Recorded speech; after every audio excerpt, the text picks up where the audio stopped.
Bienvenido a Sabiduría para el Corazón. El Dr. Stephen Davey, pastor de la Iglesia Colonial y presidente del Seminario Teológico Shepherds, en la voz y adaptación de Daniel Cuquín, le invita a conocer más de la Palabra de Dios. Con Biblia en mano, acompáñenos en el estudio de hoy.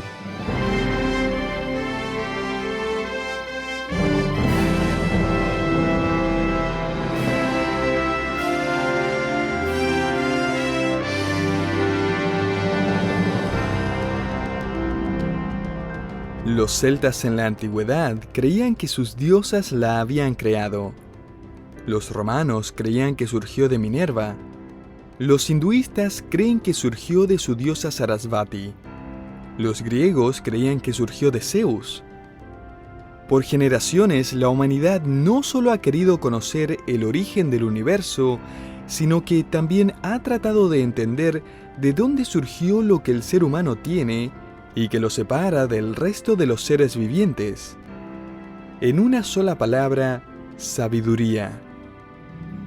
¿De dónde vino la sabiduría?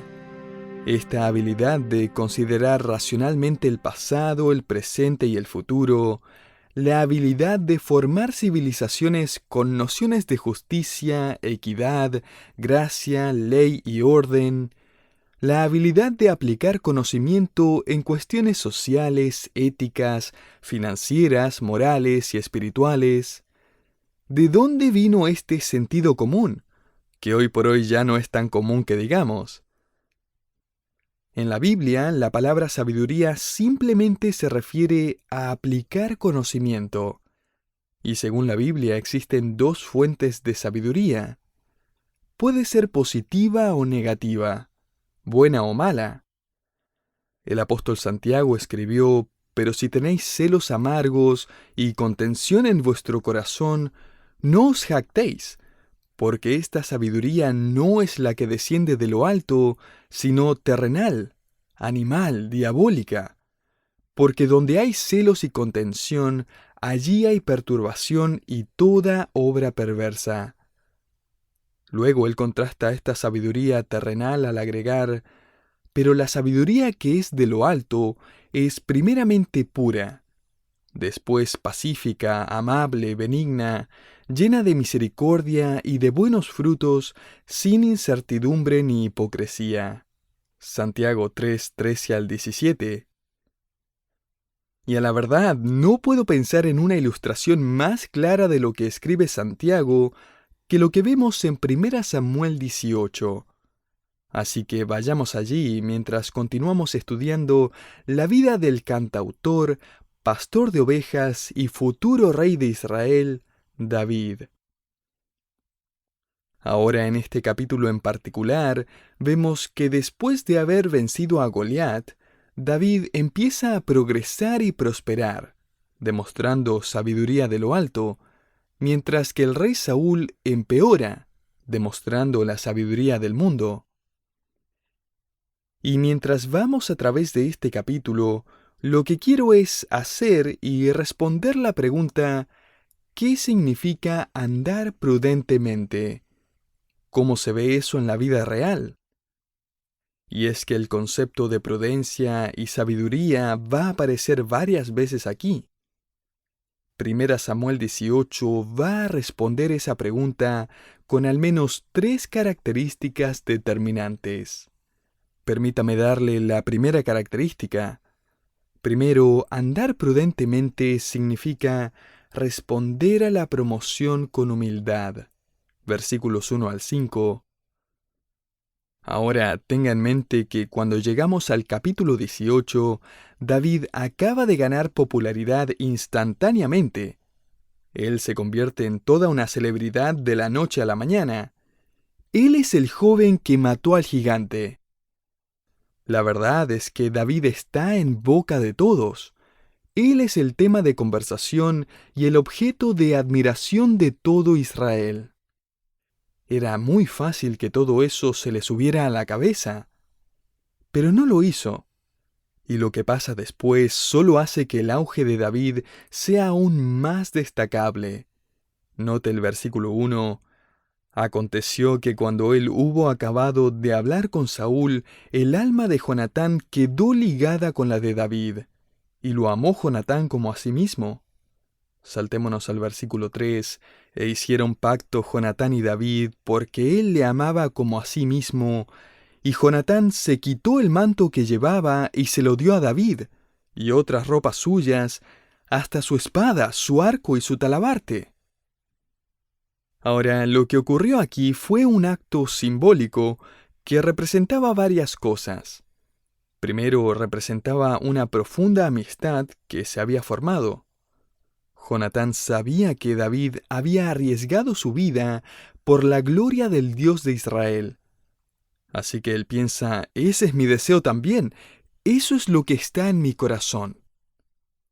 A todo esto, el fundamento para una amistad profunda no es una gran compatibilidad o una buena química, sino el tener una fe en común, una misma confianza en Dios.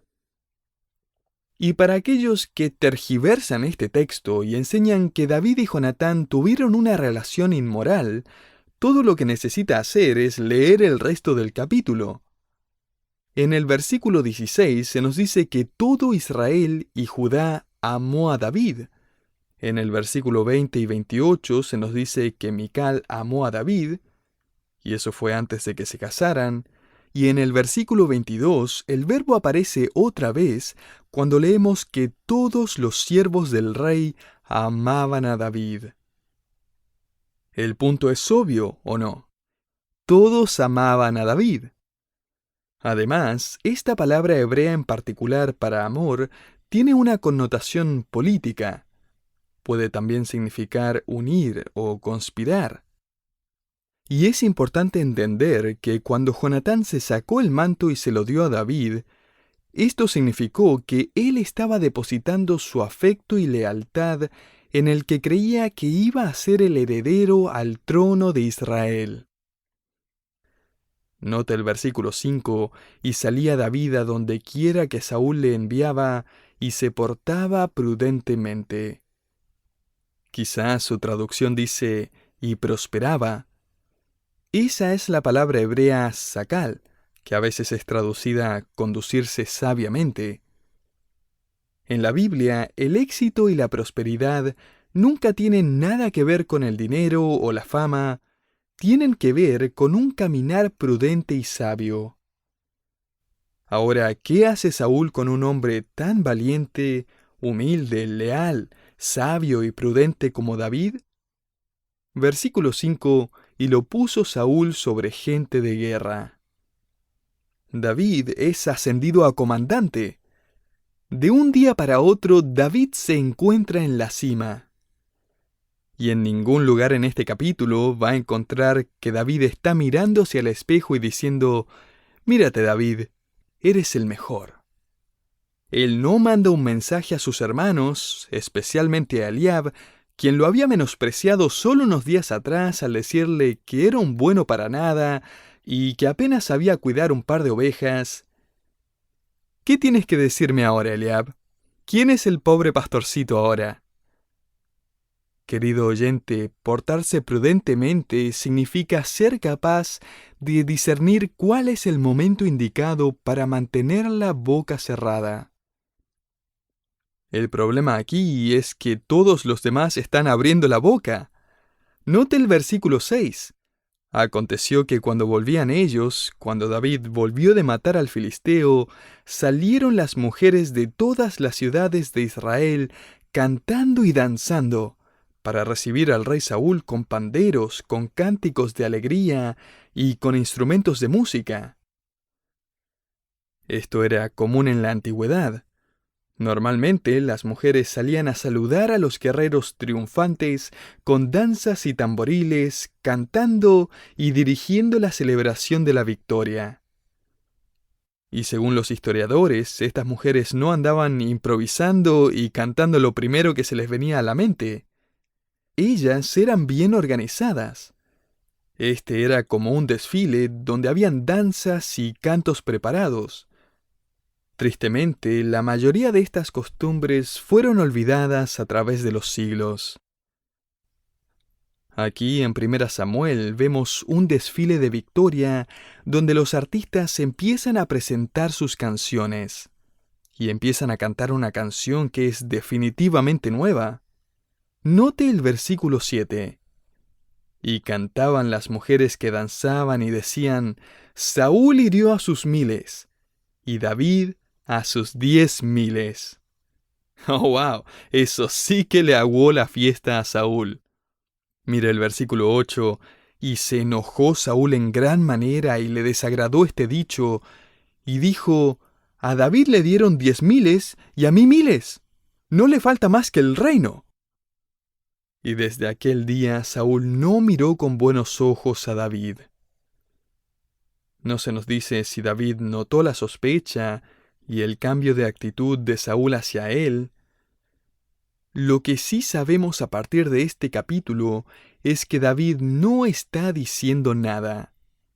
Estoy seguro que David no está tarareando la canción cerca del rey tampoco. ¿Viste lo que están cantando todos? La canción es bastante pegadiza, ¿no crees, Saúl? Cantémosla juntos. Portarse prudentemente significa responder a la promoción con humildad. Segundo, portarse prudentemente significa tolerar con gracia las debilidades de los demás. Versículos 6 al 11. Note el versículo 10. Aconteció al otro día que un espíritu malo de parte de Dios tomó a Saúl, y él desvariaba en medio de la casa. Ahora detengámonos por un momento, porque necesitamos entender mejor qué es lo que pasa aquí. Dios no ha hecho un pacto con un demonio para que atormente a Saúl. La palabra espíritu puede ser traducido viento o aliento. Este es el soplo de Dios. La palabra malo o dañino puede ser traducido desagradable o miserable. Las palabras tomó a Saúl o se apoderó de Saúl viene de una palabra que significa agobiar. Lo que le pasa a Saúl es que se está sintiendo desesperado, deprimido, miserable, aterrado, ya que está cayendo en convicción por su pecado. Él está pensando en sus planes fallidos y su reino que está por perder, y en la promesa de Samuel de que su familia no reinaría sobre Israel. Y ahora él ve cómo el joven David emerge y parece ser la persona que va a tomar su lugar. El día después del desfile, Saúl se ve sombrío. Las palabras de esa nueva canción están resonando en su cabeza. Están golpeando su ego y su orgullo. Lo están comiendo vivo. Aristóteles escribió: un hombre envidioso siente dolor por el éxito de los demás. Francis Bacon escribió: la envidia es la peor de todas las pasiones, porque nunca toma un día libre. Así que, ¿qué es lo que hace Saúl para tratar de silenciar su conciencia? ¿Qué es lo que hacemos nosotros cuando no confesamos nuestro pecado y nuestros planes terminan de arruinarse? ¿Le subimos el volumen a la radio o no? ¿Escuchamos algo de música, prendemos la tele, buscamos algo para que nos distraiga, algo que nos ayude a olvidar, cualquier cosa? Saúl está agobiado por la miseria y la convicción traída por el mismo soplo de Dios. ¿Dónde está ese músico? Traigan lo que necesito ahogar mi conciencia. El único problema es que Saúl conoce muy bien al músico. Note el versículo 10. Y Saúl devariaba en medio de la casa. David tocaba con su mano como los otros días. Él estaba tocando una arpa pequeña, lo que sería el antecesor de la guitarra, y tenía Saúl la lanza en la mano. Y arrojó Saúl la lanza diciendo: enclavaré a David a la pared. Pero David lo evadió 2 veces. Esta escena ya es sorprendente de por sí, pero las últimas palabras son más increíbles aún. 2 veces. En otras palabras, David no evadió una lanza, sino 2. Lo más probable es que esta frase nos dice que Saúl arrojó su lanza en 2 ocasiones distintas. Más adelante, Saúl va a arrojar su lanza contra su propio hijo, Jonatán. Aquí vemos la triste progresión de una envidia descontrolada. Pero nuevamente David no abre su boca, él no se desquita, él no insulta. No vemos palabras duras de enojo o descontento en contra de este rey mal agradecido. Así que ahora, basados en el ejemplo de David, la pregunta es, ¿qué debe hacer cuando alguien le arroja una lanza? Bueno, primero esquívela. Y luego, tan importante como esquivar la lanza, es asegurarse de no agarrarla y arrojársela a quien se la tiró. Querido oyente, hay muchas personas que tienen habilidades increíbles para arrojar lanzas. No aprenda de ellas. No tome ese camino. Al final, el más dañado termina siendo aquel que arroja la lanza. Permítame en este momento aclarar que lo más probable es que David no sabe qué es lo que está pasando por la mente de Saúl. Él no sabe por qué lo está atacando. El pasaje nos explica a nosotros las intenciones de Saúl, pero no nos dice que David las entendía. Al parecer, las personas en el palacio y aún David mismo creían que todos estos incidentes donde a Saúl se le daba por tirar su lanza eran simples rabietas. Debe ser la presión, o está de mal humor otra vez, o no puede evitarlo, o eso no significa nada, es solo como él reacciona normalmente. Un autor dijo que todos habrían creído que el rey Saúl era peligroso, pero no malicioso. Solo el lector recibe la información exclusiva. Nosotros sabemos qué está pasando por la mente de Saúl. Y lo que esto significa es que David fue paciente con Saúl, aun cuando lo usaron como blanco de práctica. David es el tipo de persona que es insultado y luego dice, «Está bien, realmente no quiso decir eso, solo estaba enojado por otra cosa». Esto es la misma gracia que vemos en Jesucristo, quien dijo desde la cruz, «No saben lo que hacen». Esto no es ingenuidad, esto es una disposición a darle a la otra persona el beneficio de la duda. Este es el aceite necesario en toda relación. Este es el bálsamo de la gracia. La verdad es que queremos que las personas nos den el beneficio de la duda. Queremos que las personas nos entiendan cuando hemos tenido un día difícil. Queremos que las personas sean pacientes con nosotros, pero que no nos pidan que hagamos lo mismo a cambio. Pero cuando lo hace, usted está comportándose prudentemente. Portarse prudentemente significa responder a la promoción con humildad, tolerar las debilidades de los otros con gracia. Una tercera característica que me gustaría señalar es que portarse prudentemente significa someterse a la providencia de Dios sin quejarse. Hasta ahora David ha surgido como la Cenicienta. Aparte del rey loco que le tira lanzas, a David le ha ido muy bien. Ahora él está en el palacio, su mejor amigo es el hijo del rey, él ha cambiado su túnica de pastor por vestimentas reales, él está entrenándose en el arte de la guerra, y cada vez que él lidera una batalla, él gana. Sin embargo, en el resto del capítulo, David va a enfrentar unos serios problemas. El más significativo es que Saúl juega con David y no cumple sus promesas.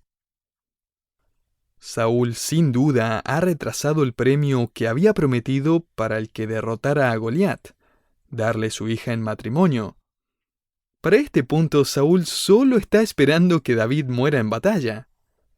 Pero el versículo 14 nos informa que David se conducía prudentemente en todos sus asuntos y Jehová estaba con él.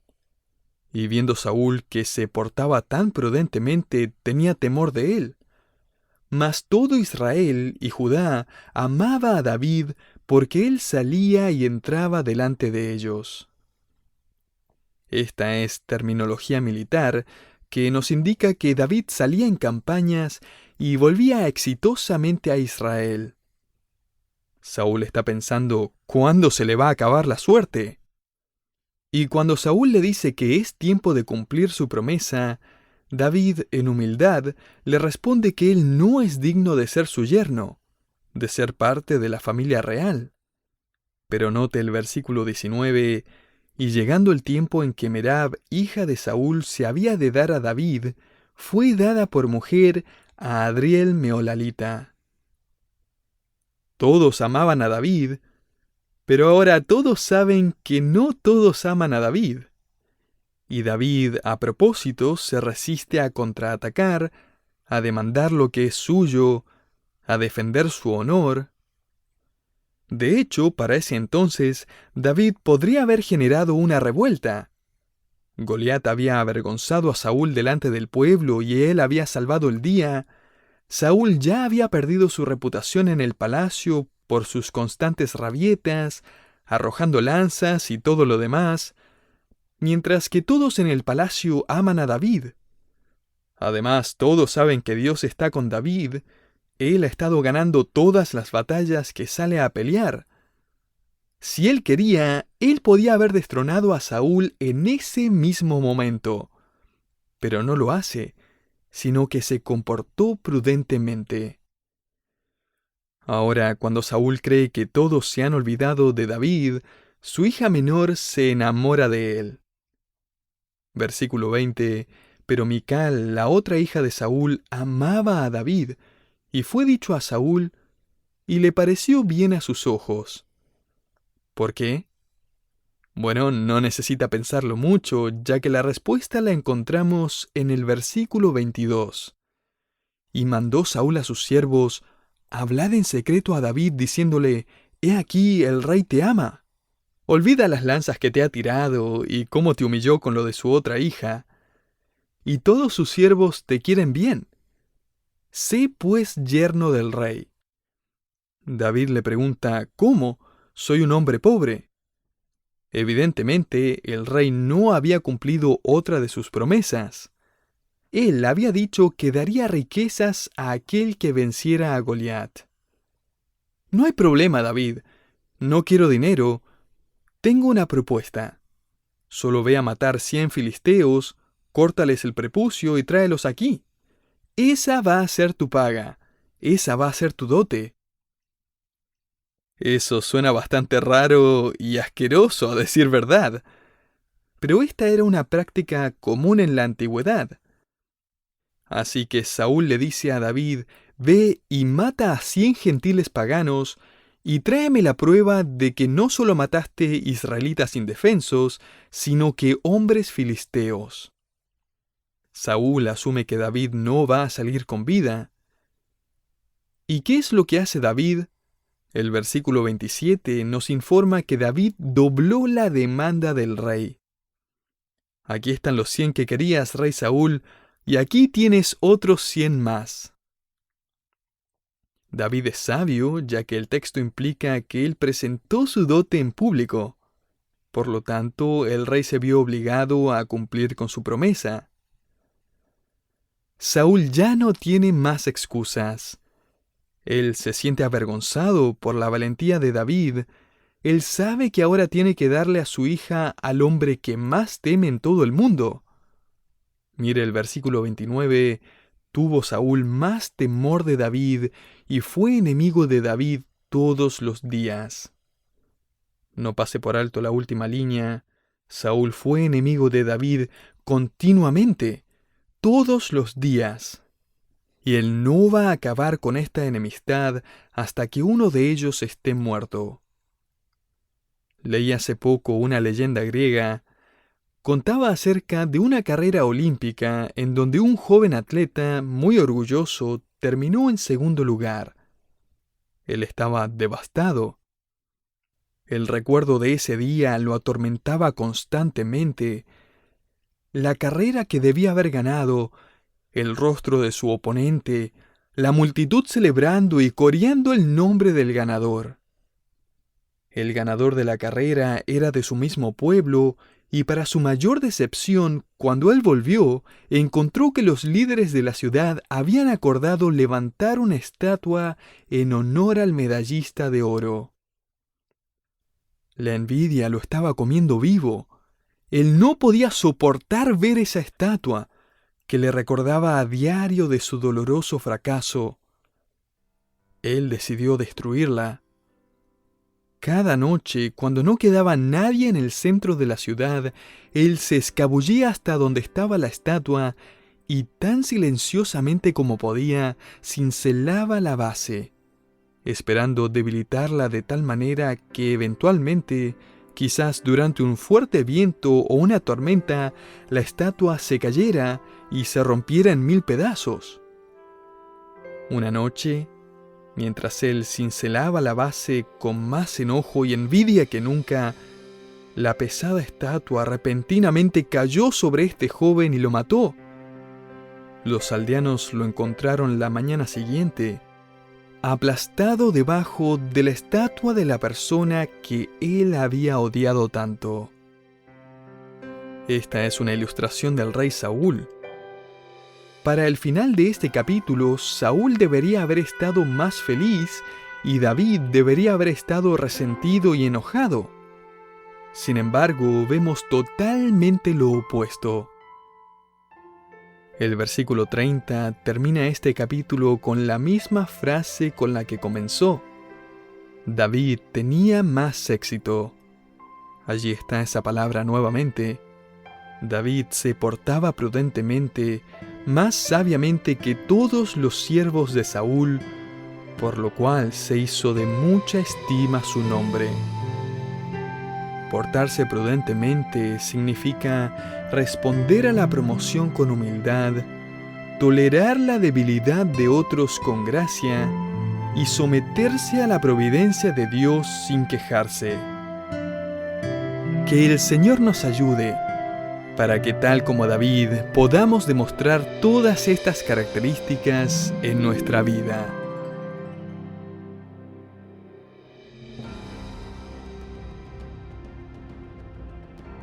Muchas gracias por habernos acompañado en Sabiduría para el Corazón.